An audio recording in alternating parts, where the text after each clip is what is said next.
Hello, നമസ്കാരം. ഞാൻ രാവിലെ ഇട്ട വീഡിയോയിൽ നിങ്ങളുടെ റിലേഷൻഷിപ്പ് എൻ്റെ പായത് എങ്ങനെയാണെന്ന് നിങ്ങൾക്ക് അറിയാമോ എന്നാണ് ചോദിച്ചത്. അപ്പോൾ നിങ്ങൾ വിചാരിക്കും അത് പൂർണ്ണമായിട്ട് എൻ്റെ പായി പോയെന്ന് വിചാരിക്കുന്നുണ്ടാവും. അപ്പോൾ ഞാൻ വിചാരിച്ചു എന്നാൽ ഇപ്പോൾ കറണ്ട് ഫീലിങ്സ് അല്ലെങ്കിൽ current status of your relationship എന്താണെന്നും കൂടെ ഒന്ന് ഇട്ടേക്കാം. കാരണം നിങ്ങൾ ആ വീഡിയോ കാണുമ്പോഴത്തേക്കും അത് പൂർണ്ണമായിട്ടും നിന്ന് പോയി എന്നായിരിക്കും നിങ്ങൾ വിചാരിക്കുന്നത്. അപ്പോൾ അതിൻ്റെ ഒരു കറണ്ട് സ്റ്റേറ്റസ് എന്താണെന്ന് നോക്കാമെന്ന് വിചാരിച്ചു. അപ്പോൾ ഞാൻ ഓൾറെഡി നമ്മുടെ കാർഡ്സ് എടുത്ത് സ്പ്രെഡ് ചെയ്ത് വെച്ചിട്ടുണ്ട്. അപ്പോൾ നിങ്ങളൊന്ന് പറയണം, ഞാനിങ്ങനെ സ്പ്രെഡ് ചെയ്ത് വെച്ചിട്ട് വീഡിയോ എടുക്കുന്നതിൽ നിങ്ങൾക്ക് എന്തെങ്കിലും പ്രയാസമുണ്ടോ, അതോ നിങ്ങൾക്ക് ഇങ്ങനെ ലൈവായിട്ട് ഷഫിൾ ചെയ്ത് കാണുന്നതാണോ ഇഷ്ടം എന്ന് പറയണേ. കാരണം ഷഫിൾ ചെയ്യുമ്പോൾ നമുക്ക് കുറച്ചധികം സമയം ഇങ്ങനെ പോകും. അതുകൊണ്ടാണ് അത്രയും ലെങ്തും കൂടെ ആവണ്ടല്ലോ എന്ന് വിചാരിച്ചിട്ടാണ്. പിന്നെ ഞാനിങ്ങനെ ബ്ലാ ബ്ലാ ബ്ലാ ബ്ലാ വെച്ചോണ്ടിരിക്കുമല്ലേ, അപ്പോൾ ഓൾറെഡി വീഡിയോയുടെ ലെങ്ത് ഇങ്ങനെ വളരെ കൂടുതലാണ്. അപ്പോൾ അതുകൊണ്ടാണ് ഷഫിൾ ചെയ്യാത്തത് കേട്ടോ. ഞാനിങ്ങനെ ഓൾറെഡി ഷഫിൾ ചെയ്ത് വെച്ചിട്ടുണ്ട്. അപ്പോൾ നിങ്ങളുടെ റിലേഷൻഷിപ്പിന്റെ കറണ്ട് സ്റ്റേറ്റസ് നോക്കിയപ്പോൾ ആദ്യമേ കാണുന്നത് ഇതാണ്. അത് നമ്മൾ ഓൾറെഡി നമുക്ക് മനസ്സിലായതാണ് ബ്രോക്കൺ റിലേഷൻഷിപ്പ് ആണെന്നുള്ളത്.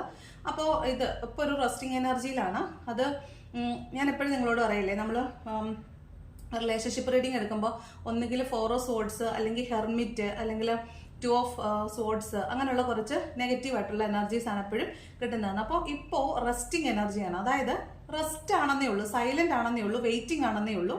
ഇത് എൻ്റെ പായ റിലേഷൻഷിപ്പ് അല്ല. അതായത് താൽക്കാലികമായി എൻ്റെ പായതാണ്, പൂർണ്ണമായിട്ടും എൻ്റെ പായിട്ടുള്ളൊരു കാര്യം അല്ല. അപ്പോൾ ഇതിനകത്ത് നമുക്ക് വന്നേക്കുന്ന സ്പ്രെഡുകൾ ഇതൊക്കെയാണ്. Queen of swords, the world, strength, page of swords, 10 of cups, 10 of pentacles, temperance, 2 of wants, king of swords and 6 of cups. ഇവിടെ വീണ്ടും ക്വീൻ ഓഫ് സോഡ്സും കിങ് ഓഫ് സോഡ്സും വന്നിട്ടുണ്ട്. അപ്പോൾ വീണ്ടും ഞാൻ പറയുന്നു, നിങ്ങൾക്കിടയിൽ ഈഗോ ക്ലാഷ് ഉണ്ട്. ഈഗോ ക്ലാഷ് ഉണ്ടെന്ന് മാത്രമല്ല, നിങ്ങൾ ആർഗ്യൂ ചെയ്യുന്ന സമയത്ത് അങ്ങോട്ടും ഇങ്ങോട്ടും നല്ല വാദപ്രതിവാദങ്ങൾ നടന്നിട്ടുണ്ടാവും. അങ്ങോട്ടും ഇങ്ങോട്ടും നന്നായിട്ട് ഹേർട്ട് ചെയ്തിട്ടുണ്ടാവും.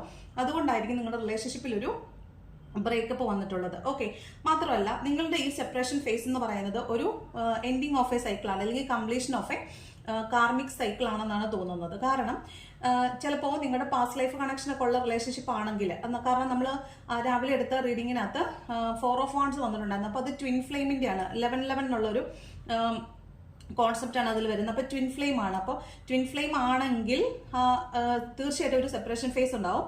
അങ്ങനെയാണെങ്കിൽ ആ സെപ്പറേഷൻ ഫേസിലൂടെയാണ് നിങ്ങൾ നിങ്ങളുടെ ആ കാർമിക് എനർജി റിലീസ് ചെയ്യുന്നത്. നിങ്ങൾ എന്ത് കാർമിക് കാര്യം ക്ലിയർ ചെയ്യാൻ വേണ്ടിയാണോ ഈ റിലേഷൻഷിപ്പ് ഉണ്ടായിട്ടുള്ളത്, ആ കാർമിക് കാര്യം എൻ്റെ പാവുന്നത് ആ സെപ്പറേഷൻ ഫേസിലായിരിക്കും. നിങ്ങൾ വേദനിക്കുന്ന സമയത്തായിരിക്കും നിങ്ങൾക്ക് റിവലേഷൻസ് ഉണ്ടാവുന്നതും നിങ്ങൾ ആ കാർമിക് സൈക്കിള് എൻ്റെ പാവുന്നത്. അപ്പോൾ ആ കാർമിക് സൈക്കിള് എൻ്റെ പായിട്ടുള്ളതായിട്ട് കാണുന്നുണ്ട്. ഞാനിപ്പോൾ നോക്കുന്നത് നിങ്ങളുടെ റിലേഷൻഷിപ്പിൻ്റെ കറണ്ട് സിറ്റുവേഷൻ ആണ് കേട്ടോ. അപ്പോൾ നിങ്ങൾ സെപ്പറേഷൻ ഫേസിൽ നിങ്ങൾ ഭയങ്കരമായിട്ട് ഡ്രെയിൻഡ് ആയിട്ടുണ്ടാവും. അതായത് നിങ്ങൾ ഭയങ്കര ഡീപ്പ് ഡിപ്രഷനിലേക്കും വല്ലാത്ത വേദനകളിലേക്കും ഒക്കെ പോയിട്ടുണ്ടാവും. നിങ്ങൾക്ക് മറ്റൊന്നിലും ശ്രദ്ധിക്കാൻ പറ്റാത്ത വിധം നിങ്ങൾ വല്ലാതെ എന്താ പറയുന്ന ഉടഞ്ഞ് തച്ചുടച്ച് പുതിയതായി വാർക്കുക എന്ന് പറയത്തില്ലേ, ആ ഒരു അവസ്ഥയിലേക്കായിരിക്കും നിങ്ങൾ പോയിട്ടുണ്ടാവും. അപ്പോൾ നിങ്ങളുടെ ലൈഫ് എന്ന് പറയുന്ന ഒരു സ്ട്രീം ഒരു സൈഡിൽ കൂടെ പോകുമ്പോഴാണ് നിങ്ങളുടെ ലവ് റിലേഷൻഷിപ്പിന്റെ ഒരു ലവ് ലൈഫ് നെക്സ്റ്റ് പാരലായിട്ട് പോയിക്കൊണ്ടിരുന്നത്. അപ്പോൾ ആ ഒരു ലൈഫ് പെട്ടെന്ന് ബ്രോക്കൺ ആയപ്പോൾ തീർച്ചയായിട്ടും അത് നിങ്ങളുടെ പേഴ്സണൽ ലൈഫിനെ ബാധിച്ചിട്ടുണ്ടാവും. അപ്പോൾ പേഴ്സണൽ ലൈഫ് മുന്നോട്ട് കൊണ്ടുപോകേണ്ടത് കൊണ്ട് നിങ്ങൾക്ക് ഒരു സൈഡിൽ നിങ്ങൾ ഭയങ്കര ട്രോമാറ്റിക് ആയിരിക്കുമ്പോൾ തന്നെ മറ്റേ സൈഡിൽ നിങ്ങൾ ഭയങ്കര ബോൾഡായി നിങ്ങളുടെ പേഴ്സണൽ ലൈഫിലെ ആ റോൾസ് എല്ലാം നിങ്ങൾ ചെയ്യേണ്ടതുണ്ട്. അപ്പോൾ നിങ്ങൾക്ക് ഞാൻ ഇങ്ങനെ ഇരുന്നാൽ പറ്റില്ല, എൻ്റെ പേഴ്സണൽ ലൈഫ് ഇതിൻ്റെ കൂടെ പോകേണ്ടത് കൊണ്ട് നിങ്ങൾ എന്ത് ചെയ്തിട്ടുണ്ടാവും, നിങ്ങൾ സ്വന്തമായിട്ട് ഒരു സ്ട്രെങ്ത് ബിൽഡ് ചെയ്തിട്ടുണ്ടാവും. ശരിക്കും പറഞ്ഞാൽ നിങ്ങളുടെ ഈ റിലേഷൻഷിപ്പ് കൊണ്ട് ഉദ്ദേശിച്ചതും അത് തന്നെയാണ്. കുറച്ച് നിങ്ങളുടെ കഴിവുകൾ നിങ്ങൾക്ക് മനസ്സിലാകാൻ വേണ്ടി, നിങ്ങളെന്ന് പറഞ്ഞാൽ അസാമാന്യമായ കഴിവുള്ള ആളുകളാണ്, ഭയങ്കരമായ അനന്തമായ പൊട്ടൻഷ്യലും സാധ്യതകളും ഉള്ള ആളുകളാണ് നിങ്ങൾ. ഈ സ്ട്രെങ്ത് കാർഡ് പറയുന്നത് എന്താണെന്നറിയാമോ, നമുക്ക് വീട്ടിലൊരു നായ്ക്കുട്ടീനെ വളർത്താൻ വലിയ പാടൊന്നുമില്ല. അവനെ സ്നേഹിച്ച് ഫുഡൊക്കെ കൊടുത്താൽ നമുക്ക് അതിനെ വളർത്താൻ പറ്റും.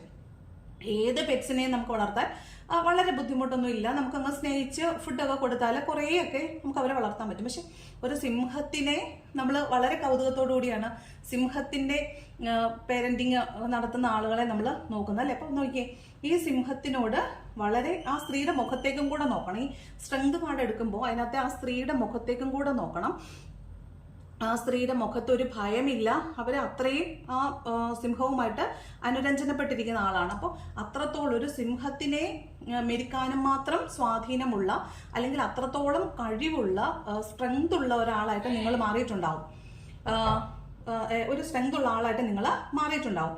അപ്പോൾ നിങ്ങളുടെ ഈ സ്ട്രെങ്ത്, നിങ്ങളുടെ ഉള്ളിലുള്ള പൊട്ടൻഷ്യൽ, അല്ലെങ്കിൽ നിങ്ങൾക്ക് ഭയങ്കരമായ കഴിവുള്ള ഒരാളാണെന്ന് നിങ്ങൾക്ക് മനസ്സിലാകാൻ വേണ്ടിയാണ് നിങ്ങൾക്ക് ഈ ഒരു റിലേഷൻഷിപ്പ് നിങ്ങളിലേക്ക് വന്നതും നിങ്ങളുടെ ലൈഫിന്റെ നെക്സ്റ്റ് ഫേസ്, പുതിയ ഘട്ടം നിങ്ങളിൽ ആരംഭിക്കാൻ വേണ്ടിയിട്ടാണ് ഈ റിലേഷൻഷിപ്പ് എൻഡ് അപ്പ് ആയിട്ടുള്ളത്. നിങ്ങളുടെ കഴിവുകൾ നിങ്ങൾക്ക് മനസ്സിലാകാൻ വേണ്ടിയിട്ട്. ഇനി ഇതിന്റെ നെക്സ്റ്റ് ഘട്ടം ഇപ്പൊ എന്താന്ന് വെച്ചാൽ, ഈ നിങ്ങളുടെ പേഴ്സൺ നിൽക്കുന്ന ഒരു കറന്റ് സ്റ്റേറ്റസ് എന്ന് പറഞ്ഞാൽ ഇയാൾക്ക് ഭയങ്കരമായ ആഗ്രഹങ്ങളുണ്ട്. അതായത് നിങ്ങളുടെ റിലേഷൻഷിപ്പ് മുന്നോട്ട് കൊണ്ടുപോകണം എന്നൊക്കെ ഭയങ്കരമായ ആഗ്രഹമുണ്ട്, റിസ്ക് എടുക്കണമെന്ന് ആഗ്രഹമുണ്ട്. പക്ഷേ ഇയാൾ നിൽക്കുന്ന എങ്ങനെയാന്ന് നോക്കിക്കേ, ഇയാൾ മുന്നോട്ട് കാല് വെച്ചിട്ട് പുറകോട്ടാണ് നോക്കുന്നത്. അപ്പോൾ മുന്നോട്ട് പോകണോ പുറകോട്ട് പോകണോ എന്ന് കൺഫ്യൂഷൻ ഉണ്ട് ഇയാൾക്ക്. ഭയങ്കരമായ ആഗ്രഹമൊക്കെ ഉണ്ടെങ്കിലും ഇയാൾ ഒരു കൺഫ്യൂസ്ഡ് സ്റ്റേറ്റിലാണ്, ഇനി മുന്നോട്ട് പോകണോ എന്നുള്ളൊരു ആഗ്രഹം. പക്ഷെ ഇയാൾക്കറിയാം ഇത് റീയൂണിയനിലേക്ക് വരുമെന്ന്.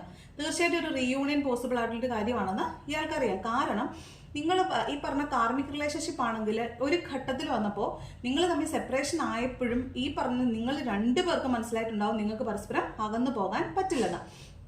അപ്പോൾ സ്വാഭാവികമായിട്ട് എന്ത് സംഭവിച്ചിട്ടുണ്ടാവും, നിങ്ങളുടെ രണ്ടുപേരുടെയും ഈ ലൈഫിലുള്ള നിങ്ങളുടെ രണ്ടുപേരുടെ ലൈഫിൽ നിങ്ങൾക്ക് മനസ്സിലായിട്ടുണ്ടാവും നിങ്ങൾ ട്വിൻ ഫ്ലെയിംസ് അല്ലെങ്കിൽ ഒരു സോൾമേറ്റ് കണക്ഷൻ ആണെന്നുള്ളത്. അപ്പോൾ അങ്ങനെയാണെങ്കിൽ ഈ പറഞ്ഞ റീയൂണിയൻ നടക്കുമെന്ന് അയാൾക്കറിയാം. കാരണം അയാളാണല്ലോ ഇറങ്ങിപ്പോയത്. അപ്പോൾ അയാൾ തിരിച്ചു വന്നാൽ ഈ ബന്ധം പണ്ടത്തെ പോലെ തന്നെ പുനരാരംഭിക്കുമെന്ന് അയാൾക്കറിയാം. അപ്പോൾ അയാൾക്ക് ഈ റീയൂണിയൻ പോസിബിൾ ആണെന്ന് അയാൾക്ക് തന്നെ അറിയാം. പിന്നെ ഇവിടെ ഒരു തേർഡ് പാർട്ടി സിറ്റുവേഷൻ കാണുന്നുണ്ട്. തേർഡ് പാർട്ടി സിറ്റുവേഷൻ്റെ അകത്ത് നിങ്ങളെക്കാൾ പ്രായമുള്ള ഒരാളാണ് ഇതിനകത്ത് ഒരു തേർഡ് പാർട്ടി ആയിട്ട് കാണുന്നത്. അതിൽ ഭയങ്കര നെഗറ്റിവിറ്റി സ്പ്രെഡ് ചെയ്യുന്നുണ്ടെന്ന്, അത് നിങ്ങളുടെ റിലേഷൻഷിപ്പിനെ വളരെ മോശമായിട്ട് സ്വാധീനിച്ചിട്ടുണ്ടെന്നുമാണ് ഇവിടെ കാണുന്നത്. പക്ഷേ ഈ തേർഡ് പാർട്ടി സിറ്റുവേഷൻ്റെ എല്ലാം ഈ പറഞ്ഞു കൊടുത്ത് നിങ്ങൾ ബ്രേക്കപ്പ് ആയല്ലോ, കുറെ നാളായി കാണുമല്ലോ ബ്രേക്കപ്പ് ആയിട്ട്. അപ്പോൾ ഇതിനൊക്കെ ശേഷം ഈ പരസ്പരം അകന്നിരുന്ന സമയത്താണ് ഈ ഒരു റീയൂണിയന്റെ സാധ്യതകളെ കുറിച്ചും റീയൂണിയൻ നടന്നില്ലെങ്കിൽ എന്താണെന്നും റീയൂണിയൻ നടന്നാൽ എന്താണെന്നും ഒക്കെ ഉള്ളൊരു കാര്യം നിങ്ങളുടെ പേഴ്സൺ ചിന്തിച്ചിട്ടുള്ളത്. മുന്നോട്ട് വരണമെന്ന് ആഗ്രഹിക്കുന്നുണ്ട്, പക്ഷെ ഒരു കൺഫ്യൂഷനിലാണ്. പിന്നെ ഇപ്പോൾ അയാൾ വിചാരിക്കുന്ന ഒരു കോംപ്രമൈസ് നടത്തി അതിനെ ഒരു പരസ്പരം ഗിവ് ആൻഡ് ടേക്ക് കൊടുത്തിട്ട് ആ റിലേഷൻഷിപ്പിനെ ഒരു ബാലൻസിലേക്ക് കൊണ്ടുവരണമെന്ന് അയാൾ ആഗ്രഹിക്കുന്നുണ്ട്. അതിന് വേണ്ടിയിട്ട് ഇനി മുന്നോട്ട് വന്നാൽ എന്താകും എന്നുള്ള വരുംവരായികളെ കുറിച്ച് അയാൾ ആലോചിക്കുന്നുണ്ട്. അപ്പോഴും ഇതെന്താണ്, ഇയാളെ പുറകോട്ട് വലിക്കുന്ന ഒരു കാര്യം എന്ന് പറയുന്നത് ഈ പറഞ്ഞ ഈഗോയാണ്. റിലേഷൻഷിപ്പ് ബ്രേക്കപ്പ് ആയ അവസ്ഥയിലാണ് അയാൾ, ഭയങ്കരമായിട്ട് കൺഫ്യൂസ്ഡ് ആണ്. അപ്പോഴും അയാള് റീയൂണിയൻ പോസിബിൾ ആണെന്ന് വിചാരിക്കുന്നുണ്ട്. അയാളെ നിങ്ങൾ തമ്മിലുണ്ടായിരുന്ന ഒരുമിച്ചുണ്ടായിരുന്ന പഴയ കാര്യങ്ങളെക്കുറിച്ച് ഓർത്ത് സന്തോഷിക്കുന്നുണ്ട്. അയാൾക്ക് നിങ്ങളോട് ഭയങ്കരമായ സ്നേഹമൊക്കെയാണ്. പഴയ പോലെ തന്നെ തിരിച്ചു വരണമെന്നും നിങ്ങളുടെ റീയൂണിയൻ പോസിബിൾ ആവണമെന്നും അയാൾ ഭയങ്കരമായിട്ട് ആഗ്രഹിക്കുന്നുണ്ട്. അപ്പോൾ ഒരു റീയൂണിയൻ പോസിബിൾ ആണോ എന്ന് ചോദിച്ചാൽ നമുക്ക് വേൾഡ് കാർഡ് വന്നിട്ടുണ്ട്, അതുപോലെ തന്നെ 10 of Cups വന്നിട്ടുണ്ട്, ടെമ്പറൻസിന്റെ കാർഡ് വന്നിട്ടുണ്ട്. അപ്പോൾ തീർച്ചയായിട്ടും നിങ്ങൾ തമ്മിൽ ഒരു സംസാരം, ഒരു ക്ലിയർ കമ്മ്യൂണിക്കേഷൻ നടക്കുകയും ഒരു കോംപ്രമൈസിലേക്ക് വരികയും ചെയ്യും. നിങ്ങൾക്ക് റീയൂണിയൻ പോസിബിൾ ആണെന്നാണ് നമുക്ക് ഈ സ്പ്രെഡിൽ നിന്ന് മനസ്സിലാവുന്നത്. അപ്പോൾ ഇതൊക്കെയാണോ നിങ്ങളുടെ സാഹചര്യം എന്ന് കമൻറ്റ് ചെയ്യണം. അപ്പോൾ അങ്ങനെയാണെങ്കിൽ റീയൂണിയൻ പോസിബിൾ ആണ്. ഇത് നിങ്ങൾക്ക് റെസനേറ്റ് ആവുന്നുണ്ടെങ്കിൽ നിങ്ങൾ കമൻറ്റ് ചെയ്യണം. അതുപോലെ എല്ലാവർക്കും റെസനേറ്റ് ആവണമെന്ന് നിർബന്ധമില്ല, കാരണം ജനറൽ റീഡിംഗ് ആയതുകൊണ്ട് ഇത് ടൈംലെസ് ആണ്, ജെൻഡർലെസ് ആണ്. അപ്പോൾ ഇത്രയുമാണ് ഈ സ്പ്രെഡിൽ നിന്ന് എനിക്ക് മനസ്സിലായ കാര്യം. അപ്പോൾ ഇതാണ് നിങ്ങളുടെ സാഹചര്യമെങ്കിൽ കമൻറ്റ് ചെയ്യണം, ലൈക്ക് ചെയ്യണം. ചാനൽ സബ്സ്ക്രൈബ് ചെയ്യാതെ ആരെങ്കിലും കാണുന്നുണ്ടെങ്കിൽ സബ്സ്ക്രൈബ് ചെയ്യണം. അപ്പോൾ താങ്ക്സ് ഫോർ വാച്ചിങ്.